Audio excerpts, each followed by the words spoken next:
Hello and welcome, everyone. We're so glad you're here. We will get started in just a second. We promise not to wait 20 minutes to let everybody in. Give it just another minute to get the rest of the waiting room open. As you're coming in, please make sure that you are on mute.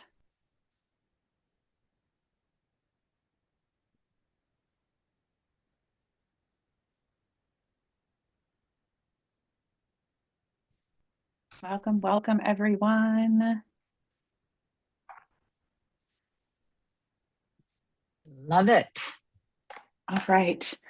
The waiting room has slowed down. We are so excited to have y'all here. We are not going to make you wait. We're going to go ahead and get started. Um, on behalf of UW-Milwaukee Helen Bader School of Social Welfare and Global Neuro Y Care, we are thrilled to have you here today for the first in our series of the Foundations of Young Care Support.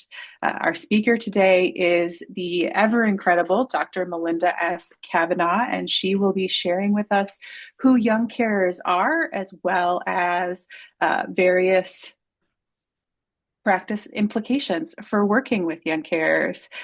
A couple of quick housekeeping things. Please keep yourself on mute for the duration of the meeting. Any questions you have can be submitted in the Q&A. This is a very large group, so we do have the chat turned off. We will not be sharing the slide deck itself following the meeting, but you will receive an email with links to the resources we discussed, as well as the recording on YouTube. And we will be sending out the continuing ed hour certificates for everyone who joined us in the coming weeks. So keep an eye out for that. And with that, I will let you take it away, Melinda. Oh, I'm so thrilled. I already see a few wonderful faces and names that I know, and I am just absolutely beyond excited to share this information with you all. So without further ado, I'm going to move forward on my slides. I think I will. Maybe not. Here we go. All right. So, as Hannah said, this is the first in a series that we have put together, providing real foundational information and resources for providers across provider settings. So oftentimes when we think about caregiving, when we think about families and illness, we often kind of stop at healthcare. But for those of you on the call and for other folks that I've worked with over the years, we know that families and illness, families and substance abuse and misuse, families and mental health, they impact a whole constellation of organizations and children's lives. And so one of the things that often doesn't get mentioned enough is the role that a child or youth or a young adult plays as a caregiver to a family member, a friend, aunt, uncle, grandparent, whatever it is. So this is a wonderful opportunity to be able to share this information with you all and build on it through our whole series of webinars. So as the very first one, what we're going to do is provide the basis. We're going to start with information around who are young carers. What do we know about them? What are the impacts? And what are some resources for you as providers? So as I said, it's important to have a session like this because as providers and myself, I'm a professor of social work, but I'm also a licensed clinical social worker. And I was for many years a healthcare social worker in a variety of different settings. And the reason why I do this work is because in working with children and families, in working with individuals living with a chronic disease, a terminal illness, an end of life, I would come across families who would say, well, my child is helping out, or my child is involved in this kind of care, or my grandchild is. Or sometimes the families wouldn't come forward at all, but I would hear through other family members that the child or youth is having a difficulty in school, or maybe they're having a hard time socially. And so upon closer inspection and working with these families, I found that what's going on is that the child is involved in care. and nobody was really identifying it. So, for those of you on the call, you're providers from a variety of settings. You might be in the community, you might be from hospice, you might be from a school, or you might be in another healthcare setting, in a hospital perhaps, or an ADRC around the area. And you might serve these families or youth, or maybe both, but it's not really come up that, wait a minute, maybe one of the complexities of this family is that the child or youth is actually providing care. We often don't think about it because caregiving is almost always, and I won't say always, but almost always conceptualized as an adult position or as an adult job, something that adults participate in. And we don't really think about the role that children and youth play. So, as we think about this whole session as the introductory session to the whole series that we will be laying out over the next few months, this one lays the groundwork and helps us understand who are young carers, what is their experience, and what are some support programs and resources for these children and youth.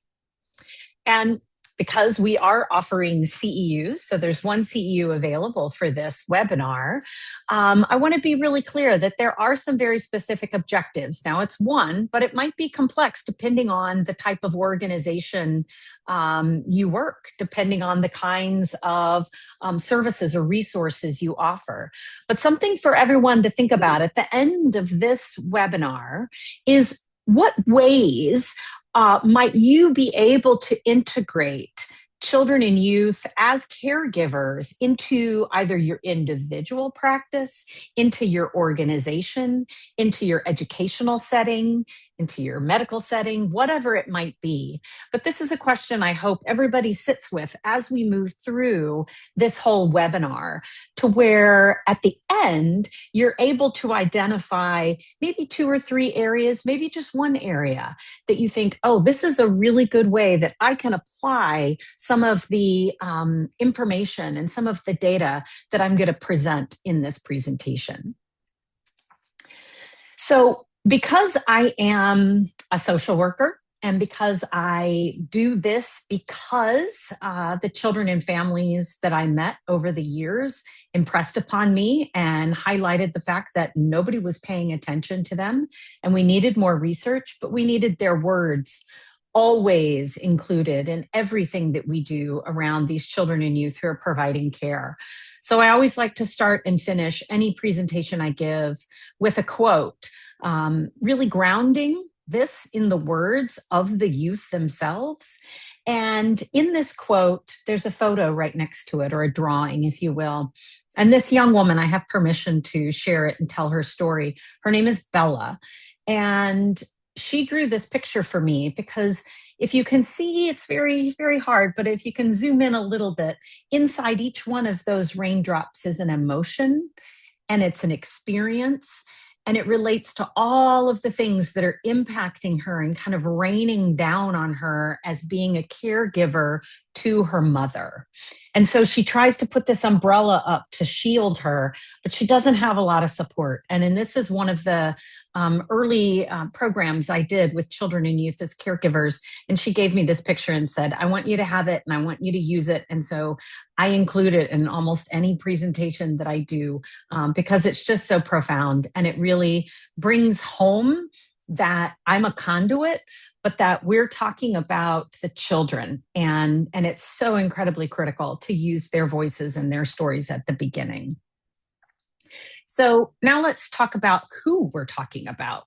And I love this slide because it's hard to know who we're talking about. And it's hard to know who we're talking about because people use different phrases. They use different terminology for these children, youth, and young adults. Sometimes you might see them referred to as young carers, which is the term I use most often. That's a term that is used most often outside the US. It's a term that is predominantly used throughout Europe, which is where most of the research and programming around children and youth as caregivers originated. Sometimes you'll use the word caregiving youth, which is a phrase coined by a lot of American organizations and a lot of American groups. Sometimes young adult carers, that's when we start talking about over 18. And when I share later about some of the work we're doing at my university at UWM, that's who the young adult carers are. Sometimes it's hidden helpers. And hidden helpers is a very specific term that's used to describe our children and youth who care for a family member who is an ill or injured service member or a veteran.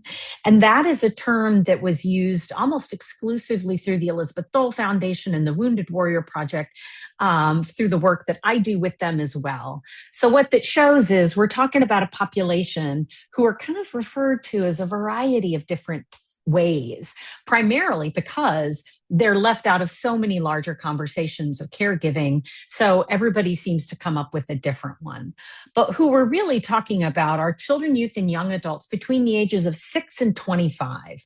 And 6 seems young. And I'm sure there are people on this call who think, that's too young, and there can't be children who are 6 years old providing care. I'm here to tell you there are definitely 6-year-olds providing care in a variety of different settings. We also know that between 15 and 22% of college students either currently are or were caregivers during their college education. And we do have some data at UWM that shows that these are college students who are taking 6, 7, 8 years to complete their undergraduate because of those caregiving tasks. In the US, there's an estimate of about 5 million children and youth who are caregivers.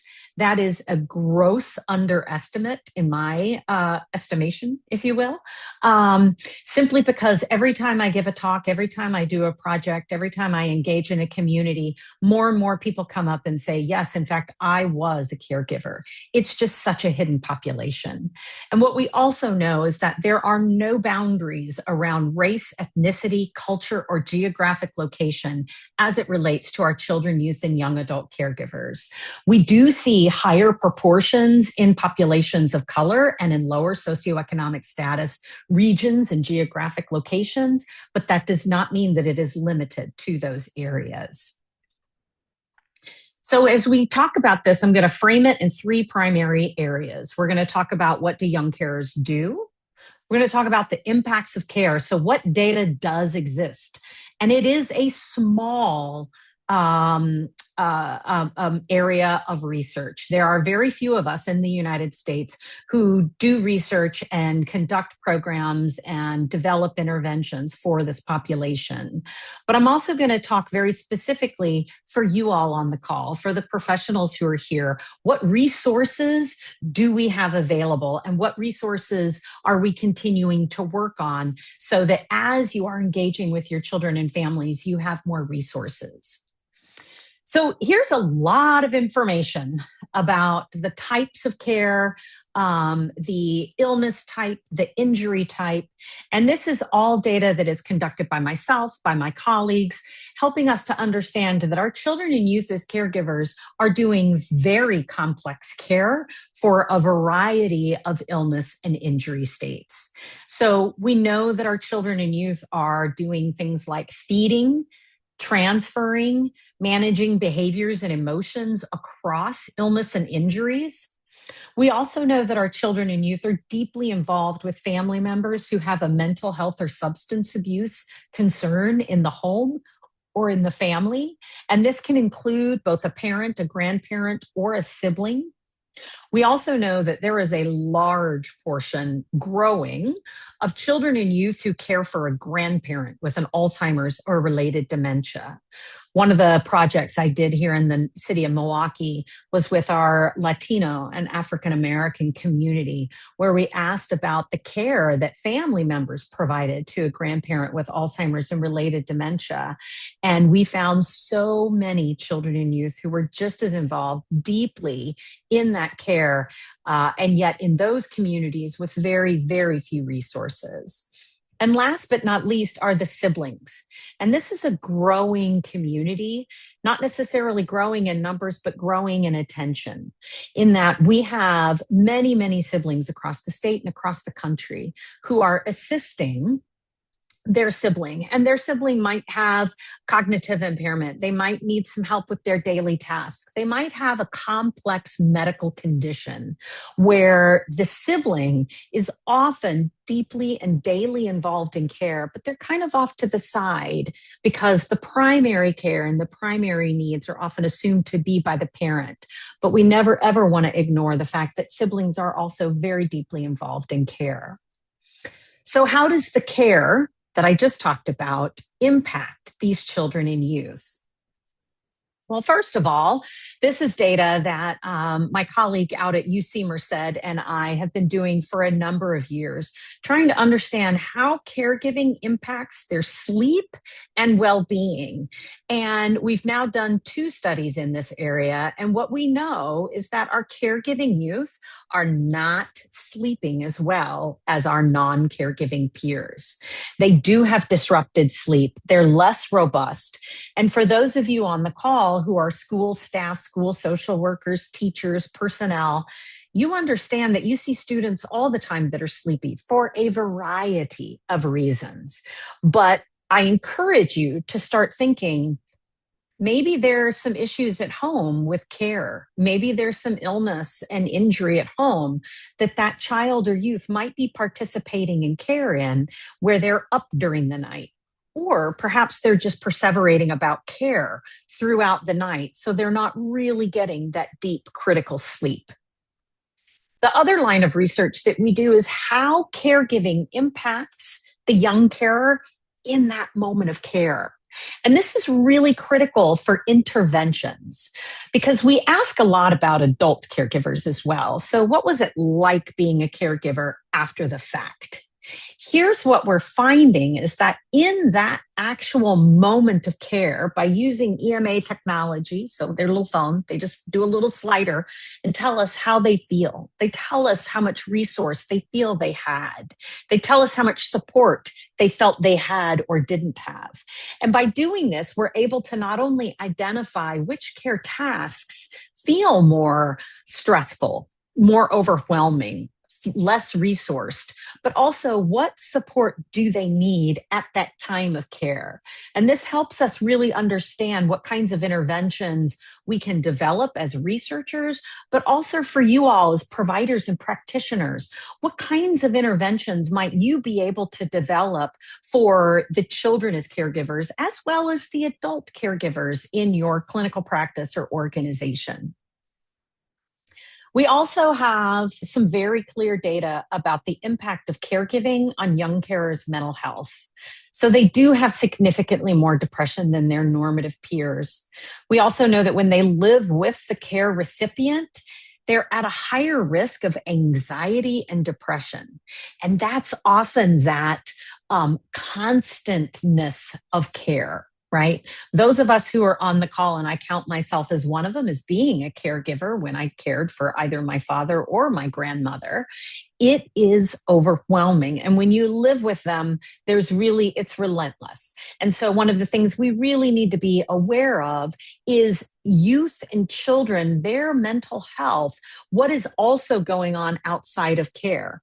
Because development, identity formulation, engagement with peers, those are all really critical aspects of childhood and adolescence that might be exacerbated by the care that they are providing in the absence of any sort of resources or supports or education. Now, for school performance and attendance, and I know having looked over the list, we do have quite a few folks from schools who registered to be a part of this webinar. What we see very clearly, and there's quite a bit of research in this area that says our students who are caregivers are often missing their school assignments. They're not attending after school performances or activities. Maybe they're turning their work in late, but more often than not, and in my personal research, I find this to be the most a common response, is that they're too worried to concentrate during school. And so what you see is this constellation of things that are impacting their performance and their attendance. And perhaps what we might be seeing in schools is that the children and youth who are involved in care might be relegated to the kind of difficult kids or the kids who aren't doing the things that they're supposed to be doing. And so, one of the questions that I always really encourage school personnel and teachers and school social workers when I work with them is ask questions about care. Ask about the existence of care. Is someone in the home ill or injured? And is that child or youth participating in care? One of the stories that I was told in a very early study I did in Huntington's disease was a young woman told me she kept falling asleep in class, and the teacher slammed the book down on the desk and said, "Wake up." And she said, "I felt really bad because I felt like I was this bad kind of loser kid, but she didn't know that I was up all night because in Huntington's disease, you get a lot of psychiatric impairment." And so her dad was getting up and wandering and kind of walking outside of the house. And so she was so disrupted. And she just wanted someone to ask her the right question. But through no fault of their own, the teachers didn't know to ask about care. It didn't occur to them that that child might be a caregiver. So we want to think about that when it comes to school performance and attendance. But we also want to recognize that school is often a refuge. School is often a safe place for our caregiving students. So the questions to ask are to make sure that you're engaging the parent about what is the experience of the family and not calling that student out and separating them when maybe perhaps the best thing for them is to have this safe space and a like-peered space in school. To that end, peers and social isolation is huge in this population. As I've said many times, the 10-year-old doesn't go to school and say, "I had to give my dad a bath last night." That's not happening. They're doing it at home, but they're not telling their friends about it because, in their words, not mine, it's weird. And so they don't want to tell their friends about it. And so they feel socially isolated. They do want more normative engagements. So for our school staff and our school social workers, what kinds of programs and supports and resources can be integrated into our school settings so that our students who are caregivers have somewhere to go at the end of the day, or they have a safe person to talk to that will understand what they're going through without any sort of judgment or without kind of labeling them in a negative way. This is data from a really early study that I did about 10 years ago, and I've been able to replicate the findings multiple times across populations. And when you ask children and youth who are caregivers what they need, they will tell you exactly what they need, as most kids are pretty good at doing. They'll tell you that they need emotional support. So what they want is people who are understanding. They want friends. They even want some sort of support group kind of fun thing to make sure that they don't feel so socially isolated. But what they also want is instrumental support. They want that hands-on. They want guidance. They want information. They want someone to actually help them with the caregiving and give them the education to do the care that they're already doing. What they also want is information about the illness. And this is one of the things that I've spent a lot of time on in working with families and building out educational programs for families and providers, is that children want to talk about it. They want information. They want someone to guide them through it. But oftentimes families feel reluctant. They feel a sense of stigma in talking about the care to a provider. So they're not talking to the provider. And so then they're also not talking to their children. So we have these multiple layers of non-communication going on. And yet when you ask children, like what did they know to do? How did they know what they're doing? No one's teaching them and no one's giving them the guidance, and they're kind of making it up, which is what this data shows, is that they're using common sense. They're watching what somebody else is doing and trying to emulate that. But the truth is, what they really want is guidance and support and education. So I always like to make sure I pause, and it's not all doom and gloom. Right. I say all of the really overwhelming things. But the truth is there is so much positive in these families and in these children and in the care that they give that I love being able to honor. And I want to make sure that as I talk to folks about this topic, we don't miss this because they acknowledge that providing care makes them feel good about themselves. They acknowledge that it helps them feel like they're giving back and making a difference. And they say it's hard. They're honest. They say it's hard, but they enjoy doing it. And what they want is support. And if I say that once, I hope I say it a bazillion times. They want support. They're not always trying to get out, quote unquote, of the care. They want support, they want education, and they want resources because they do feel a sense of love and compassion towards that family member. So I'm going to pivot just a little bit, right? So we talked about what we know about how caregiving impacts our children and youth. We've talked about the different areas of mental health, school performance and attendance. We've talked about sleep and well-being. We've talked about peers. But what we don't talk about a lot is the fact that we don't talk about it in the US. So this map helps us situate where we are in the world around children and youth who are caregivers, data, programs, interventions. The larger the circle, the more the research, the more the programs, the more the interventions. So you'll notice that these circles are at different sizes. So in Europe and in the UK in particular, is a huge, huge population of young carer resources, young carer services. They have a Bill of Rights in the UK that says what they are eligible for as far as resources and funding and services.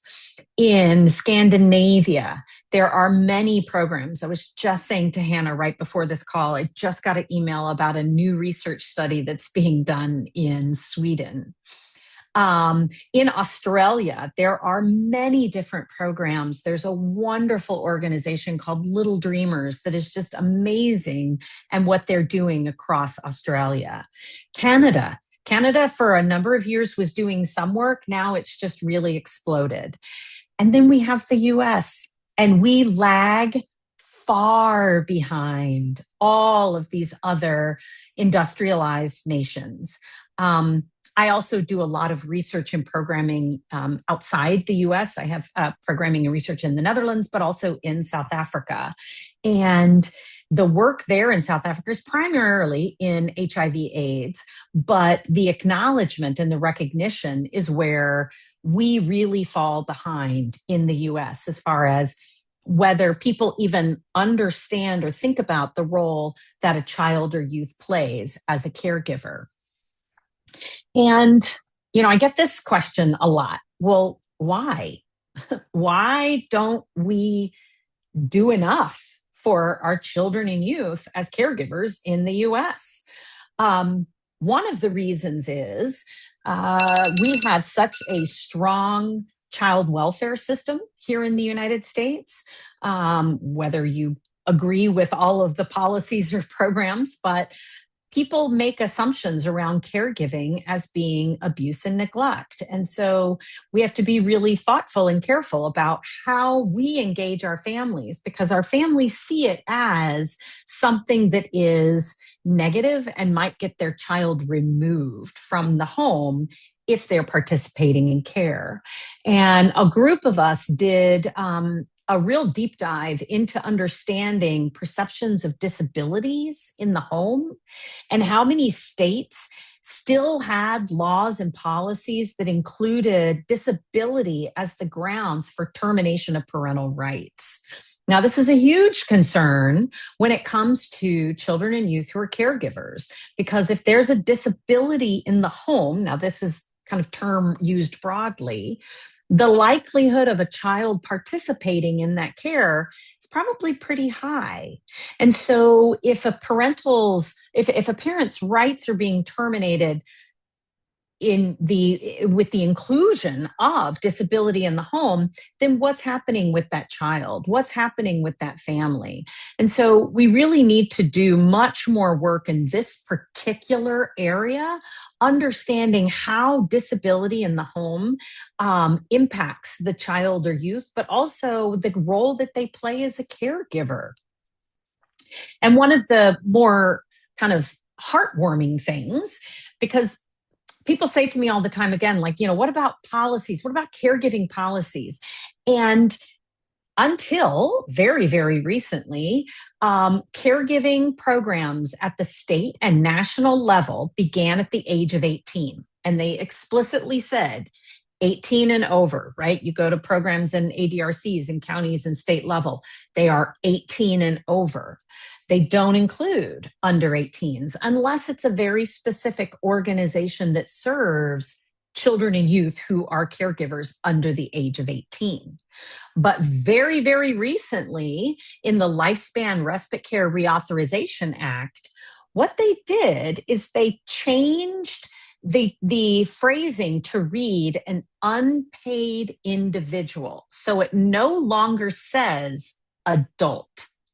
Now, this is massive for our children and youth who are caregivers because it includes a definition of family that might include a young carer. Now, nowhere in the law does it actually say young carer or caregiving youth or young caregiver, but what it does is opens the door, which is massive because this is the first time that we've really been able to have any sort of federal policy or legislation that might actually include children and youth. So for all of you on the call, thinking about you might be a part of an ADRC or a community health organization or a caregiver respite organization, and this might open the door for you to be able to start providing care and resources and education for our children and youth, which I can't say I've been doing this for, including my clinical years, over 25 years. And so it's really spectacular that this is a thing.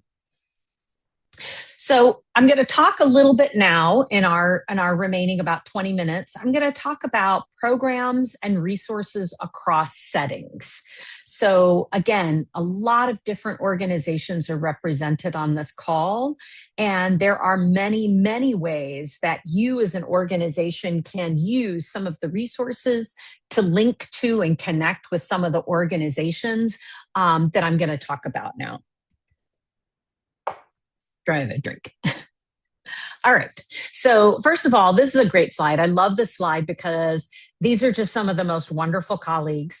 These are organizations throughout the US who provide some sort of support or programs to children, youth, and young adults. Some of them are very specific and specific to military organizations. Some of them are very specific to disease-based or dementia care, and others are much broader. But it's really important to know that while children and youth as caregivers are still flying under the radar, there are organizations out there that have been around for a number of years who really are doing amazing work.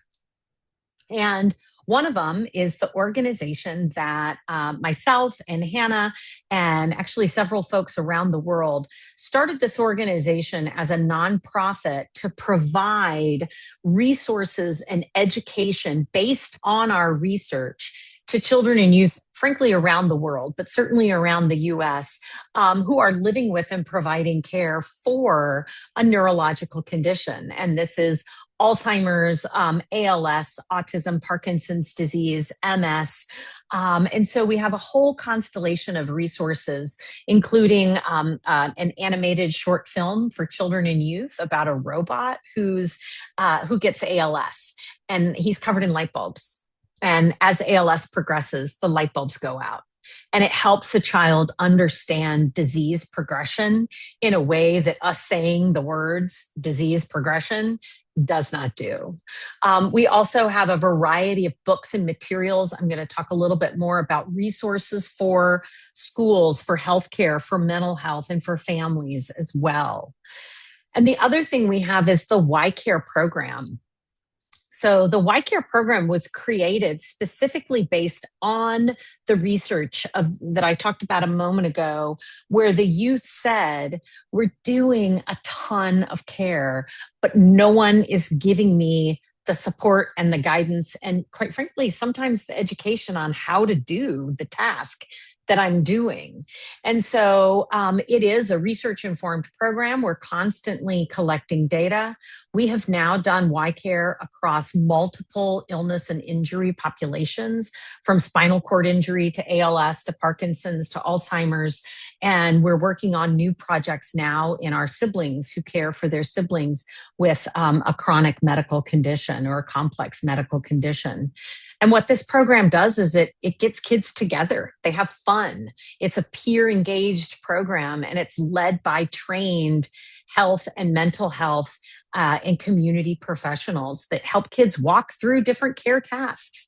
Do they have a question about choking? Like, what do you mean? Why is thin food or thin liquids better than thicker liquids? How do you use a walker? How do you fold a walker? How do you use a gait belt? These are all kinds of questions that we have in the Y-Care program, and kids get a handbook. It's so much fun. And again, that was really based on all of the research as well as clinical practice that says kids need to be in peer engaged programs, and they need to learn from providers to help guide them in the care they're providing. The other thing that is really wonderful for and freely available for all of the providers on the call, whether you're in schools or healthcare, community organizations, you work with youth, you work with young adults. These are kind of 1 or 2 pagers. We wanted to make them 1 pagers, but we were a little chatty, so they're pretty much 2 pagers. And they cover a variety of topics, everything from helping your staff recognize children who are caregivers, working with young adults, and how are they thinking about maintaining their sense of self when they're 20 and 21 and still being a caregiver? What are some tools for schools to think about? Like, what are some bullet pointed resources to say, when I'm working with kids in schools, here's things for me as the school social worker, for the teacher, for the coach, for the cafeteria staff. Here's things to think about for me to help support and identify these kids who are caregivers. We also have multiple resources for grief, loss, and end of life. One of them I put up there is, what is anticipatory grief? People say that. What does that mean? So these are good resources for, again, providers or families. And some of them are specific to kids. Like, here's one of the document here is, how do I talk to my family about caregiving? Sometimes you feel kind of uncomfortable with, what do I say? How do I word it? What's the best way to go about doing this? And so all of these tools are available. This QR code will link you to Global Neuro Y-Care, and it'll link you to the 1-page resources, as well as all the other books and videos and other resources that we have. The other thing that is that actually gets a lot of attention is our college students. So I'm a professor. I spend a lot of time with college students. I typically teach freshmen in the fall. So I teach brand new, just coming to school, don't know what's going on. In the spring, I teach doctoral students. But in my freshman class, I always have older returning students. So I always have students that are 20, 25, 30, 35, 40. I often have 45, 50-year olds who have had a life and they're coming back to college. And it's the most spectacular thing to see all of these ages. But so many of our college students struggle, frankly, with being a college student because of the care that they are currently or previously providing. And one of the things that I am incredibly grateful for at my university is that I've had multiple meetings with with school groups, with organizations around campus. And at our Student Health and Wellness Center, we have a student caregiver support group so that they can find their like with like. We also have dedicated library space at our university where if they need to write a paper, they need to do something and they have to bring their grandpa, go for it. Bring your grandpa. You can also bring your 5-year-old or your infant or whatever. You can bring anybody you need to. It's not a silent space. It's kind of off to the side. We're also working through several really specific documents and policies around accepting late assignments or being excused based on your caregiver status. So, if you're thinking about the kinds of programs or the kinds of resources that might be helpful in your organization, in your school, these are some really good examples of things that might be helpful as you're figuring out how can we support our students or our families or our children and youth who are caregivers. Here's my quote. If someone says, "How's your mom doing?" I'll say, she's doing all right. But maybe it'd be nice if someone asked about me, like how I was doing, because I will have an answer. And I'll tell you, these children and youth, 100% always have an answer. And we just don't always ask the questions. And so I highly, highly encourage you all. I think I talked really, really fast because this is less than an hour. But I absolutely encourage you all to spend some time with your organizations and think about that question that I asked you at the very beginning.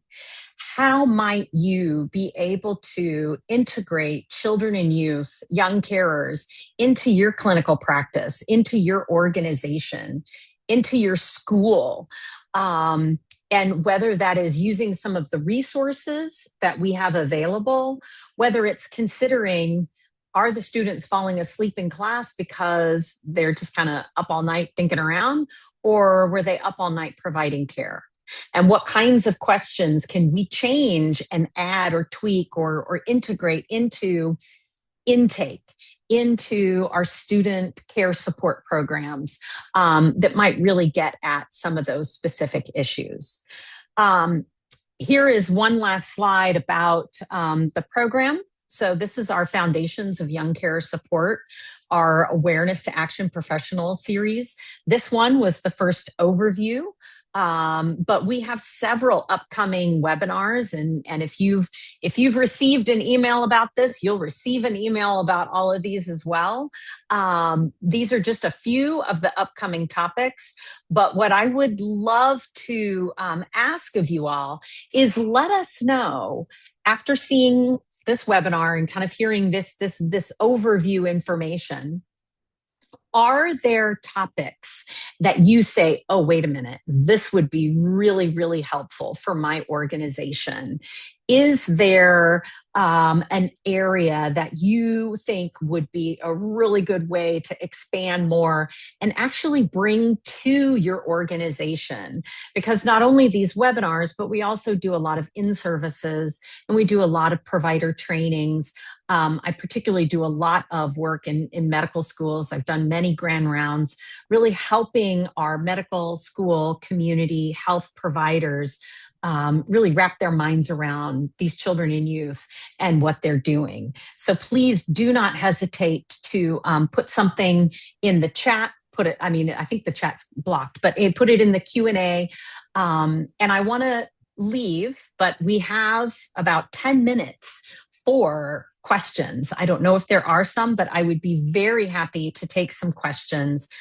This QR code right here is to Global Neuro Y Care, and the amazing Hannah Hutler Boyd, who works with me at Global Neuro, but also at UWM. And I also want to shout out to two groups. One, all of my partners around the world who just make me a better researcher and a better clinician.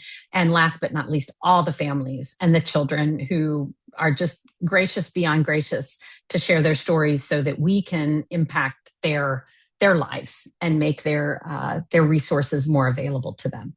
So I'm going to Thanks, stop Melinda. talking. Yeah. We do have one question in the chat. Mm-hmm. Y'all bear with the dyslexia as I read out loud. Any suggestions for workbooks for emotionally dysregulated adults to work on with their kids? Their kids are also likely dysregulated, so having workbooks they can do together would be helpful. I looked and can't find anything. For context, I'm a psychotherapist and want to provide Mm-hmm. something like this to my clients. That is absolutely spectacular. I do not have a resource that is specific to dysregulated adults and their children who also might be experiencing emotional dysregulation. But that doesn't mean that that is not something that we can't work on and develop. We are constantly working with different partners to develop some different resources and opportunities. If you go to the resources that we have at Global Neuro Y Care, while they are not specifically made for that population, please, please, please look over all of our resources. And if there's anything that might be helpful that we can work on tweaking in any way to be more applicable and more responsive, we're very happy to do it. So please don't hesitate to let us know. They said thank you, and they're about to write their own book. Okay, great. Well, then share it with us. Yeah. Another question. I love this question. You're going to too. Do you know of any screeners to be used in clinics to screen for young carers? I just happen to know one. We actually have one. So, yes, I'm not sure who asked that question, but let's make sure that we get their follow-up. Yes, so we've developed with several of our partners, particularly our partners at the Elizabeth Dole Foundation and the Wounded Warrior Project. Now, it has questions about military personnel, but we just take that out. So it's basic questions. It's about 5 questions long, which is super brief. But again, it's a screener. So we're not doing any sort of assessment. But we do have a screening tool, and we would love to partner with whomever to get that into your organization. Yes. Thanks, Melinda. Our next question is, how would a social work practice offer support group services for youth caregivers? How does it? Was that the question? Sorry. Yeah, how would you? Well, how would we, or does it?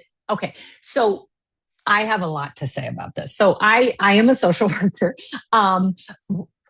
Currently, social work writ large, there are no kind of educational modules or training protocols that are specific to children and youth who are caregivers that are also specific to social work, right? And that is something that I was part of a work group with the National Alliance for Caregiving, looking at all of our licensing and accreditation organizations and how could we create modules that were then approved and accredited by all of our accrediting bodies. So the opportunity absolutely exists for CSWE, for the non-social workers on the call. That's the Council for Social Work Education. The opportunity absolutely exists to create those modules and get that approval through CSWE so that then those could be embedded into social work training and education programs.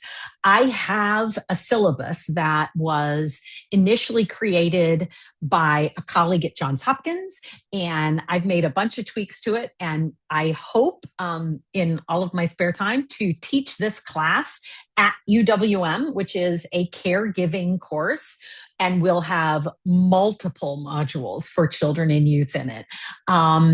So I please, whoever asked that, let me know if that gets at your question, if I missed the question.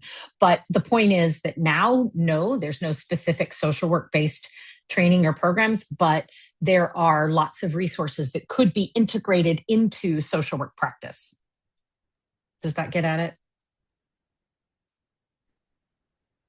We'll see if they follow up. Okay. Yes, thank you. Okay. Okay, Our next awesome. question. Is there any advocacy for youth caregivers being able to receive payment for their caregiving or ways to help youth caregivers get paid already existing? For context, this person is coming from the Wisconsin, Milwaukee area. Nice. Hi, Wisconsin, Milwaukee person.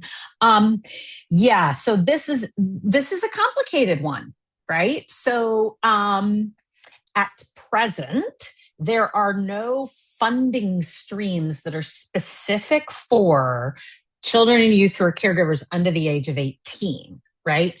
That doesn't mean that there isn't opportunity for us to advocate for that, specifically with the changes to the Reauthorization Act, right? Now that that has taken the adult out, what are the implications for us to really step up our advocacy and say, all right, you now don't say adult. You don't specifically say youth, but we're just going to act like you said youth. So now what we want to be able to do is advocate for paid care for under 18. But at present, that doesn't exist. But there definitely are people and organizations around the country, including here in the state of Wisconsin, who are doing amazing advocacy work around caregiving writ large. And I think that this would be a wonderful addition. Thank you. Awesome. I We have appreciate that. time. Oh, We have time for probably one more question if anybody wants to drop another question in the chat or the Q&A. Otherwise, we've answered everything that's currently in there.